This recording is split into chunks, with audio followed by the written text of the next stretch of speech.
Welcome to my new Dark and Darker Wizard Guide, designed to help you learn and master the class. I am Drazboni, and I bring you this guide in collaboration with the Rank 1 Wizard, JayGriffuh. My name is JayGriffyuh, and I achieved Rank 1 Wizard as a solo player. I made it a priority to truly dig into the Wizard class and master the elements.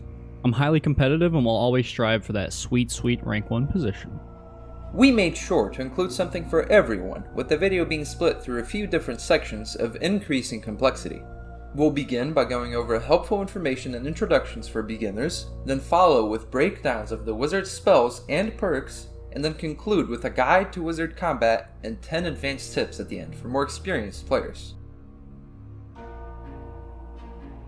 The wizard is a powerful glass cannon that rewards mastery over the spell system.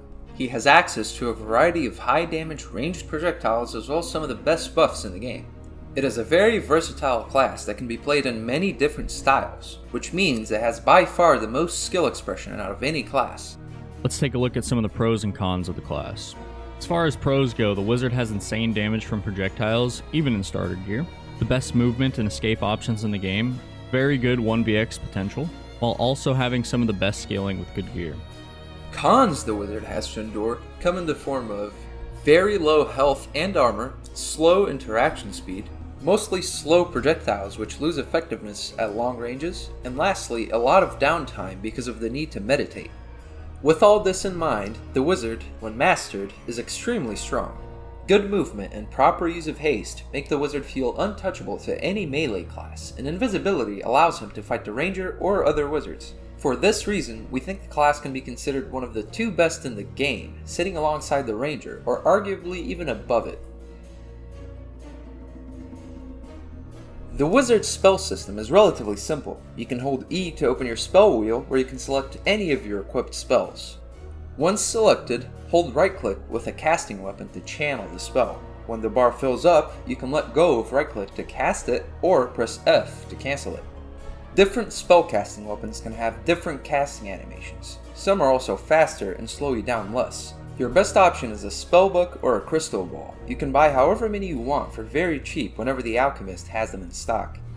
Your other skill, Meditate, can be activated with either Q or E to slowly recover any used up spell charges. On a separate note, your spells are enhanced by a few different stats, so make sure you're on the lookout for these following stats. The wizard has a unique spell menu shared only with the cleric, in which you can equip many different spells. Spells cost knowledge to equip. This is a stat you can acquire more of with gear. Each individual spell is classified by a tier. The tier number indicates their knowledge cost, as well as how slowly you recover them by meditating. We'll be doing a rough ranking of these spells within a tier list. First, we have Tier 1 spells, which you get 5 charges of per Meditate, making them cheap to use. Zap is a hit scan spell that does roughly 30 damage and has a slight burn at the end. Very good finisher spell. The Light Orb is a light source that slowly moves forward and can't be turned off for its duration. Good to shut down no light strategies, but ultimately not worth the slot.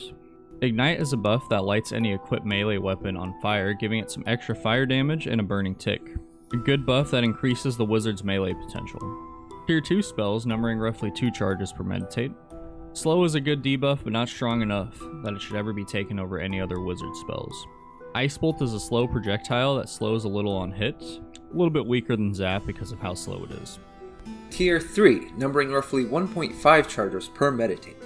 Arcane Missiles is a stream of slow-moving purple boats. The spell has insane DPS, but requires the wizard to be standing still. It can be utilized to discourage anyone from trying to approach you and to quickly clear any PvE, which makes it one of the best spells in the game. Haste is a buff that increases movement speed by 14%. It's used for kiting away from other players and ranks as one of the necessary wizard spells. Tier 4, numbering roughly 1 charge per Meditate. Fireball has insane impact damage, good splash damage, and a burning effect. It can one-shot squishy classes at the very least, setting up for a zap finisher. This is a great spell for PvP. Lightning Strike is an AoE circle with a half-second delay that hits almost as hard as a fireball. Overall not bad, but often left out in favor of fireball. Invisibility is a buff that lasts 4 seconds. It facilitates approaching other wizards and rangers, making it arguably the best buff in the game. Finally, the only tier 6 spell, Chain Lightning, needs more than 1 Meditate to get a single charge back. The spell is a beam of lightning that can chain from your target into 3 other characters, including you and your team. Not only does it allow the wizard to fight at long ranges since it's hit scan, it could also be a party wiper. Unfortunately, you don't get that perfect spot for it as often as you would think. That concludes our spell tier list. The wizard realistically really only has one option as far as skill loadouts go, the default one. Replacing meditate means you have to recover spells through campfires, and replacing spell memory means you can't cast any spells. Let's quickly rate the wizard perks the same way we did the spells.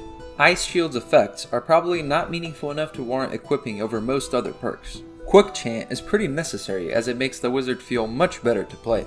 Mana Surge gives you a minor damage increase which is overrated by many wizard players. Arcane Feedback's effect is also very minor, so it's not good. Sage is a very good perk because knowledge also speeds up your spellcasting. Arcane Mastery should definitely be equipped considering it speeds up arcane spells, which are the wizard's best spells. Fire Mastery increases burn duration, which adds up to a lot more damage. Equip it if you're using any of the fire spells. Melt is a perk that has very little utility for a wizard and minimal effect for any teammates. Reactive Shield gets worse as the gear you go up against gets better. Against good melee weapons, the wizard will be getting 1 or 2 shot regardless. Now that we've concluded the list, keep in mind there's nothing wrong with trying to experiment with other perks, but sticking to the top 4 will get you the best results. Starting off, make sure you're making use of Arcane Missiles and Zap to quickly clear any PvE. It's fine if you only end up with 2 or 3 Arcane Missiles. Granted they're not wasted, that should be more than enough if you get into PvP. On that note, let's talk about some general strategy to approach PvP. The best range a wizard can stay at is mid-range. You don't want to be so far away that it becomes difficult to hit your slow projectiles, but you shouldn't be too close where you're at risk of getting hit by a melee weapon. So when you find yourself cornered by a melee class, you can use invisibility to reposition and re-establish the space gap in between you. You can make sure you're able to consistently stay within that preferred range by buffing yourself with haste. Knowing this, you should be able to beat any melee classes by keeping that distance and using your damage spells.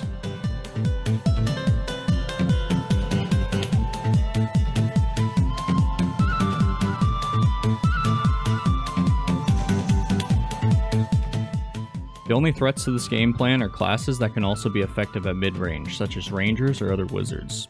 Casting the invisibility buff on yourself allows you to reposition aggressively closer to the wizard or ranger, where you can use arcane missiles or the fireball plus zap combo to take them out. Make sure to use those 4 seconds of invisibility to run through frontliners and take out any rangers or other wizards first, as they pose the biggest threat to you.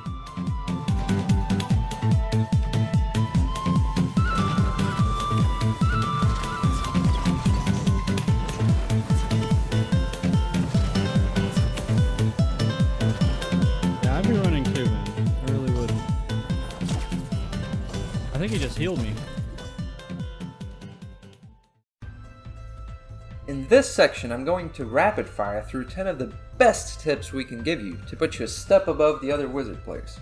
First off, because of the nature of body manipulation in this game, aiming at the feet is the best way to consistently hit a fireball. It also means even if you miss, the splash damage is pretty much guaranteed to hit. Players can still track you by sound when you're invisible. Shift walking or intermittent crouching can make it much harder for players to hear where you are. The damage from spells is still affected by which body part they hit. This matters a lot when using spells like Arcane Missiles or Ice Bowl, especially if you don't have that many stats scaling up your damage. So it is worth it to go for headshots sometimes. It's possible to destroy doors with a fireball. This is very useful if you need to break a door to escape or to chase someone who closed it behind him. This is pretty essential to the wizard's kit. As soon as you start casting a spell, you can already open the spell wheel and switch to the next spell you want to use. This is much faster than waiting until the spell is done and facilitates casting back to back. The Arcane Missile's rate of fire is affected by your spellcasting speed, so be aware that having better gear makes it easier to commit to a full mag of purple bullets. I've heard the Arcane Mastery perk also seems to have an effect on this, so make sure to try it out for next playtest. A direct hit fireball, even at the feet, will very often set up for a zap finisher. It's important to keep in mind that zap is a hit scan spell and is overall preferable when you can use it to finish them off instead of needlessly spending more fireballs. Using Ignite and Invisibility together, a wizard wielding a rondel dagger is capable of assassinations superior even to those of the rogue. Squishy targets are ideal for this, as barbarians or fighters with decent gear will have plenty of time to just out-melee you. You can actually buff mobs that are chasing enemies and use the PvE to your advantage. Having a hasted invisible wraith working for you feels awesome and is hilarious when you actually pull it off. When a mob is aggroed to you, similarly to the rogue, casting the invisibility buff on yourself will immediately drop the aggro and the mob will go look for something else. Very useful to get PvE off you in a fight. And that's all the 10 tips we have for you. Let us know in the comments if you have any useful ones that weren't mentioned here. Thank you so much for making it to the end of this guide. This video is part of a series of guides for every class in Dark and Darker. If you enjoyed it, make sure to check out my other guides and let me know which class I should do next. If you'd like to see more top-tier Dark and Darker content, JayGriffuh and I, JayGriffyuh, will both be streaming the upcoming playtests. Links will be in the description below. Make sure to drop by and say hello if we're live.